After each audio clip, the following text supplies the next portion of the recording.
Well, the Quebec government wants the world's most popular streaming platforms to have French quotas. Bill 109 would set quotas for French video and audio content. It would require smart TVs to spotlight French programming and make access to French content, mark access to French content as a human right.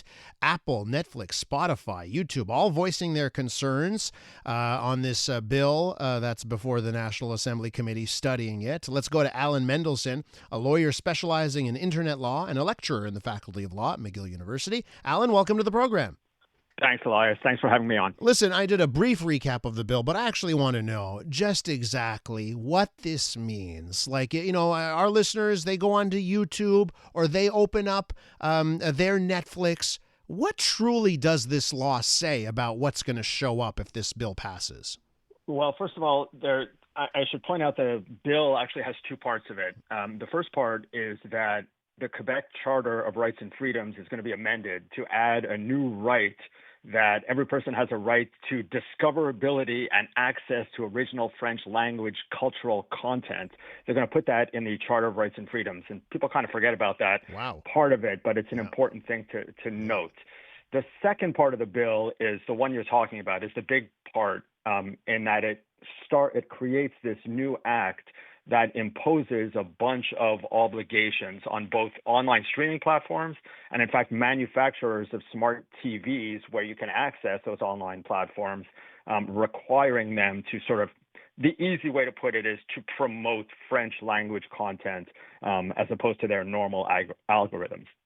And, like in the real world, how does it play out? When it comes to that smart TV, I plug it in.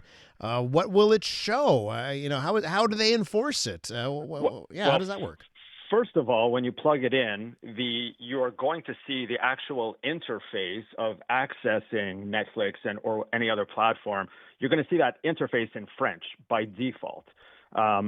Sort of the way Quebec deals with other products, making them have French language on them. It's going to do that forcefully. You'll be able to switch it back to English, but you're going to be staring at the French sort of interface to access it.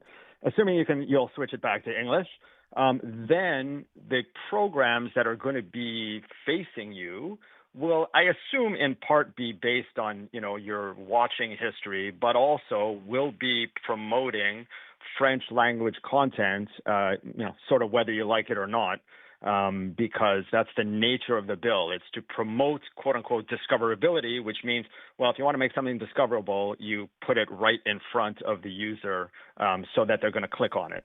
So, I find this fascinating, right? Because, I've spoken to app developers and the gold standard is the app should never even ask you what language you want.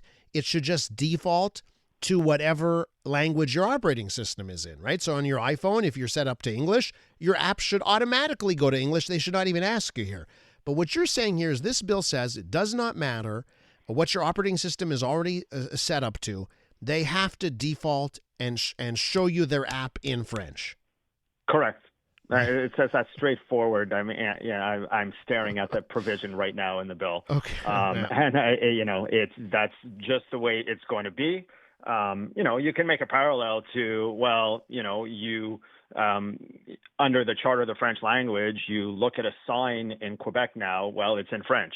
That's the default. So that's the sort of parallel that the Quebec government would have you believe should be the way here in Quebec. So, of course, the streamers have piped in. They've submitted briefs to the National Assembly. None of them are in favor of what the Quebec government is doing here.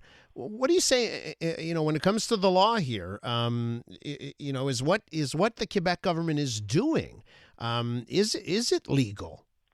Well, the first major issue, in my opinion, as a lawyer and lecturer in internet law, is that the internet, as a matter of constitutional law, is supposed to be regulated by the federal government, not the provincial government. Mm-hmm. So recently, the federal government made a whole bunch of amendments to the Telecommunications Act, which is commonly referred to as the Online Streaming Act, because the federal government has the power to regulate the internet, according to the Constitution, not the provincial government. The provincial government will argue, well, we're not regulating the internet, we're regulating cultural matters, which we do have jurisdiction over. So from that point, whether it's legal or not, the courts are going to have to decide if, in fact, this is constitutionally valid. And that's going to be quite questionable, to be honest with you. But if the courts do decide that it is constitutional, that Quebec is only, legislating culture as opposed to the internet, the rest of it is relatively legal. I mean, I don't see that Quebec is doing anything necessarily wrong, if in fact the base point that they can do this regulation is okay. We're with Alan Mendelsohn from McGill University. He's a lawyer specializing in internet law. We're talking about Bill 109 that would change the way streaming services work in Quebec. Alan, I've heard people say in Canada, we've had forever, decades and decades of policies like for radio stations and TV stations, music-wise. You need to, 50% of the music needs to be in a certain language or it has to be Canadian. There's been all types of quotas. Is this the same kind of thing? Is the Quebec government trying to do here to promote Quebec French content, the same thing that the Canadian government has done in the past with traditional mediums like TV and radio?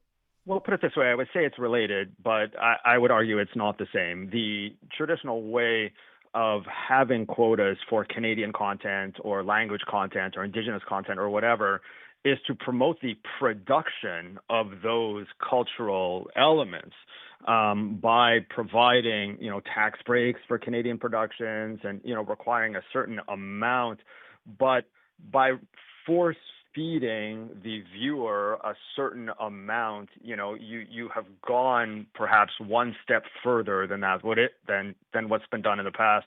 The Quebec government would argue that it's absolutely necessity to, preserve Quebecois French language culture.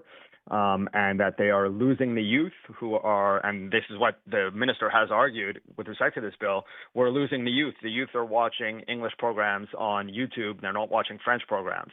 But whether the correct mode of action is to force those French programs upon those same youth is a, correct way forward. Well, that's going to be argued for months and years to come, probably. Let me ask you. I'm an Anglo, and obviously, most of the content I watch is in English. But I do laugh at times that I'll watch German TV shows and South Korean TV shows, content from all around the world now on these streaming services. And maybe I don't watch as much Quebec content. In this bill, like at the end of the day, will I have the option as the user to switch it back to exactly how I had it before? Or under this bill, it doesn't matter. Even if I switch it back to English language, even if I, tell Netflix I only want this type of content, will I still be pushed Quebecois French language content no matter what? I would say the latter. The way the bill is currently worded, there's no sort of exception for when the user decides that they prefer a certain type of content. It always requires the platforms to push the content that's going to be determined by the government, and the government is also it's not in the law, but it'll be in some future regulations, say that those platforms must have a certain percentage of French language Quebecois content. So once that number, whatever it is made available, well, it's going to be shown to you in that regard. Let me ask you this to wrap up here. They're not using the notwithstanding clause like they've done in other bills. They're not using it preemptively here, right? No, they are not. Do you think in order to get this done at the end of the day, they would have to to actually get this law in effect after it's gone through the courts? No, I don't think so. The notwithstanding clause is generally used when you want to override a right guaranteed by the charter. Your right to expression, your right to this, your right to that.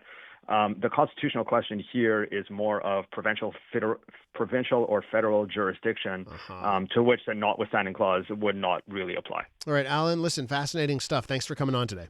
My pleasure. Have a great day, Les. That's Alan Mendelsohn, a lawyer specializes in internet law and from the Faculty of Law of McGill. I'm Dylan Playfair. And I'm Tyler Smith. We're putting loneliness in the penalty box by talking to some of our favorite athletes about the importance of friendship. This is Bromance. Bromance is brought to you by Charm Diamond Centers, proudly Canadian-owned and operated. Charm has been part of your love stories and bromances for over 50 years. And you can find Bromance on the iHeartRadio network or wherever you get your podcasts.